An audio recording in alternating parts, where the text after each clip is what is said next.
The main purpose of limits is not to cause pain to our children. Many parents confuse limits with punishment. Hi, I'm Christiana Genie and you're watching the Friday Parenting Q&A. Today we will be clearing out what is limit, consequences and punishment. Let's first talk about consequences. Everything we do in life has positive and negative consequences. So it's very healthy for our children to know how to handle the negative consequences and how to enjoy the positive ones. In many cases, we parents try to protect our children from the negative consequences. So we don't let them experience things and fail. They need to fail in order to learn. Let's say that my daughter drops her foot on the floor.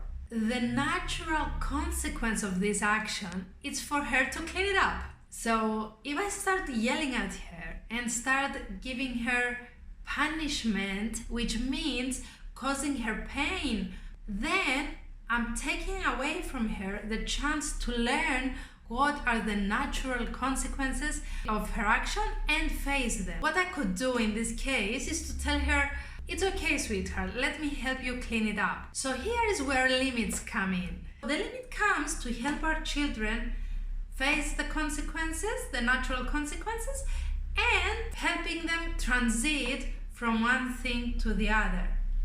So punishment has no place in any of these. Let's take as an example a child that is not studying their lesson. The natural consequence is to go to school without studying and let the teacher give the natural consequences to that child. If the teacher tells our child that, because you haven't done your exercise, you will stay in during break time to do your exercise. This is a natural consequence. But if I instead say, because you're not studying your lessons, I'm gonna take your tablet for 5 days. This is not a natural consequence.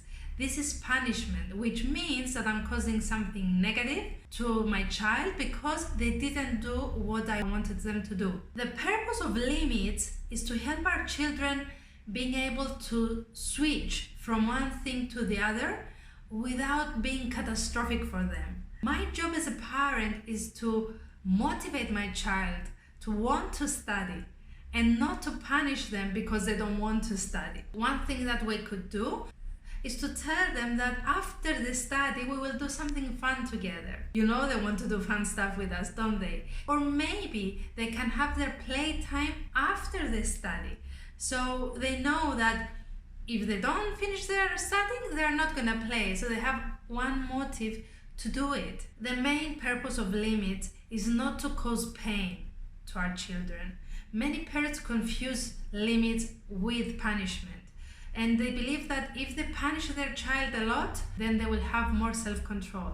This is not true though. If you want your child to have more self-control, then you have to let them experience the natural consequences of their actions. Plus, helping them to switch from one thing to the other without being devastated. And we can achieve that by making the second step interesting or funny or fun. Say they're watching TV and you want them to have a shower, promote the shower in such a way they cannot resist.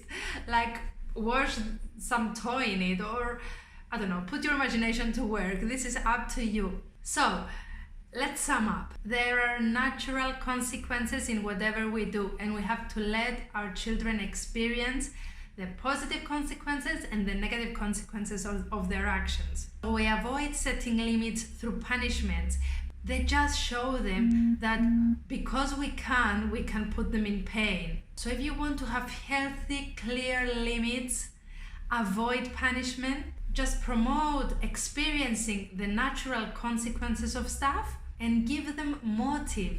Teach them how to find the motive themselves to switch from one thing to the other. So let me know what you think in the comments below, and don't forget to download my free ebook, which is gonna give you great tips on how to create the ideal relationship with your children. You will find the link in the comments below. Until next Friday, I'm sending you my love.